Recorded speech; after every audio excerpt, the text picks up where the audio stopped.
ಕೋಲಾರ ಲೋಕಸಭಾ ಕ್ಷೇತ್ರದ ಒಮ್ಮತದ ಅಭ್ಯರ್ಥಿಯಾಗಿ ನಿಮ್ಮೆಲ್ಲರ ಚಿರಪರಿಚಿತರೂ ಆದಂಥ ಸ್ಥಳೀಯವಾದಂಥ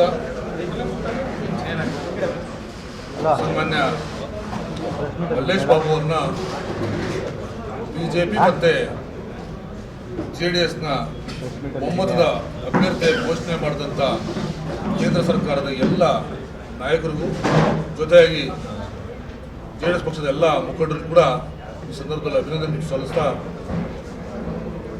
ಏನೊಂದು ಕೋಲಾರ ಜಿಲ್ಲೆ ರಾಜಕೀಯವಾಗಿ ಇತ್ತೀಚಿನ ದಿನಗಳಲ್ಲಿ ಸ್ವಲ್ಪ ಕಲುಷಿತ ವಾತಾವರಣ ರೀತಿಯಲ್ಲಿ ನಮ್ಮ ಕಾಂಗ್ರೆಸ್ ನಾಯಕರು ಒಂದು ಸಹ ಮಾಡಲ್ಪಟ್ಟಿದ್ದಾರೆ. ಇದನ್ನ ಒಬ್ಬ ಸ್ವಾಭಿಮಾನಿಯಾಗಿ, ಕೋಲಾರದ ಸ್ಥಳೀಯ ನಾಯಕನಾಗಿ ಸ್ವಾಭಿಮಾನಿಯಾಗಿ ಇವತ್ತು ಸಹ ಜಿಲ್ಲೆಯ ಜನತೆಯ ಸೇವೆ ಮಾಡಬೇಕು. ಹಾಗೆ ಬಿಜೆಪಿ ಪಕ್ಷದ ಮತ್ತು JDS ಪಕ್ಷದ ತತ್ವ ಸಿದ್ಧಾಂತಗಳಿಗೆ ಅನುಗುಣವಾಗಿ ಚುನಾವಣೆ ಎದುರಿಸಬೇಕು. ಆ ನಿಟ್ಟಿನಲ್ಲಿ ಒಮ್ಮತದ ಅಭ್ಯರ್ಥಿಯಾಗಿ ಕಣದಲ್ಲಿರ್ತಕ್ಕಂಥ ಮಲ್ಲೇಶ್ ಬಾಬು ಅವ್ರನ್ನ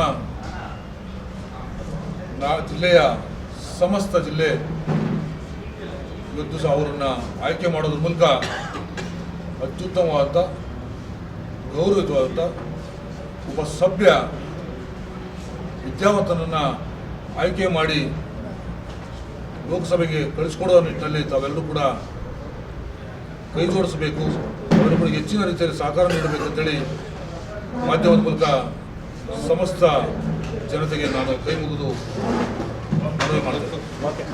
ಹಾಗೆ ಏನಿದು ದಿವಸ ಚುನಾವಣೆಗೆ ಸ್ಪರ್ಧೆ ಮಾಡ್ತಿದ್ದಾರೆ,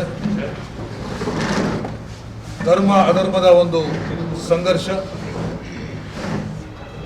ಅವರ ಒಂದು ಕುಟುಂಬದಲ್ಲಿ ತಾವೆಲ್ಲರೂ ಕೂಡ ಕೇಳ್ಪಟ್ಟಿದ್ದೀರಿ.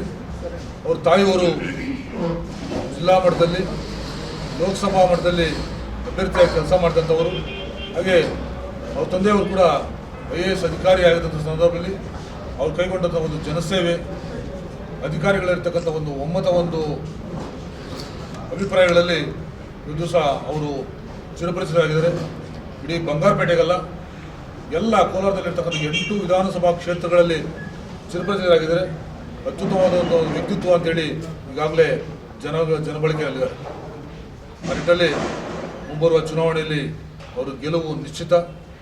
ಅದಕ್ಕೆ ಎಲ್ಲ ಬಿಜೆಪಿ ಮತ್ತು JDSನ ಕಾರ್ಯಕರ್ತರು ಕೂಡ ಸಹಕಾರ ನೀಡ್ತಾ ಇದ್ದಾರೆ. ನಾಳೆ ಜಿಲ್ಲಾ ಮಟ್ಟದ ಸಮನ್ವಯ ಸಮಿತಿ ಕೂಡ ನಡೀತಾ ಇದೆ.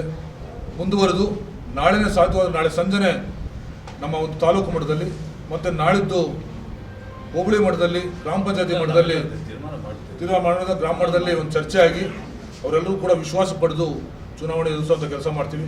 ನಮ್ಮಲ್ಲಿ ಯಾವುದೇ ಗದ್ದಲ ಗೊಂದಲಗಳಿಲ್ಲ.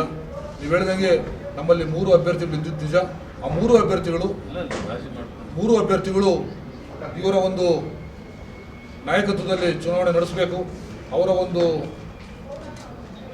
ಒಂದು ತೀರ್ಮಾನಗಳಲ್ಲಿ ರಾಜ್ಯ ಸರ್ಕಾರದ ತೀರ್ಮಾನಗಳು ಮತ್ತು ನಮ್ಮ ಮುಖಂಡರ ಒಂದು ತೀರ್ಮಾನಕ್ಕೆ ಹೋಗೊಟ್ಟು ನಾವೆಲ್ಲರೂ ಕೂಡ ಜೊತೆಗೆ ಕೆಲಸ ಮಾಡಬೇಕಂತೇಳಿ ಆ ಒಂದು ಅಭ್ಯರ್ಥಿಗಳು ಇವ್ರನ್ನೇ ಘೋಷಣೆ ಮಾಡಬೇಕಂತೇಳಿ ಎಲ್ಲರೂ ಕೂಡ ಒಗ್ಗಟ್ಟಾಗಿ ತೀರ್ಮಾನ ತಗೊಂಡಿದ್ದರಿಂದ ಈ ದಿನ ಸನ್ಮಾನ್ಯ ಮಲ್ಲೇಶ್ ಬಾಬು ಅವರು ಅಧಿಕೃತವಾಗಿ ಅಭ್ಯರ್ಥಿಯಾಗಿ ಘೋಷಣೆ ಮಾಡಿದ್ದಾರೆ.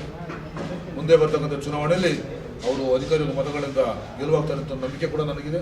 ಆ ನಿಟ್ಟಿನಲ್ಲಿ ನಮ್ಮೆಲ್ಲರ ಒಂದು ಒಮ್ಮತದ ಮುಖಂಡರುಗಳ ಒಂದು ಒಮ್ಮತದಲ್ಲಿ ಕೆಲಸ ಮಾಡ್ತೀವಿ.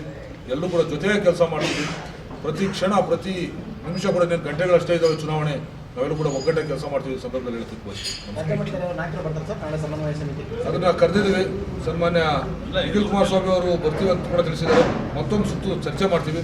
ಸಾಧ್ಯವಾದರೆ ಇನ್ನಷ್ಟು ದೊಡ್ಡ ಮಟ್ಟದಲ್ಲಿ ರಾಜ್ಯ ಮಟ್ಟದ ನಾಯಕರು ಬರೋದಾದರೆ ನಾವು ಜೋಡಿಸ್ಕೊಳ್ತೀವಿ. ಕೇವಲ JDS ಅಲ್ಲ, BJPನಲ್ಲೂ ಕೂಡ ರಾಜ್ಯ ಮಟ್ಟದ ಮುಖಂಡರನ್ನು ನಾವು ಆಹ್ವಾನ ಮಾಡಿದ್ದೀವಿ.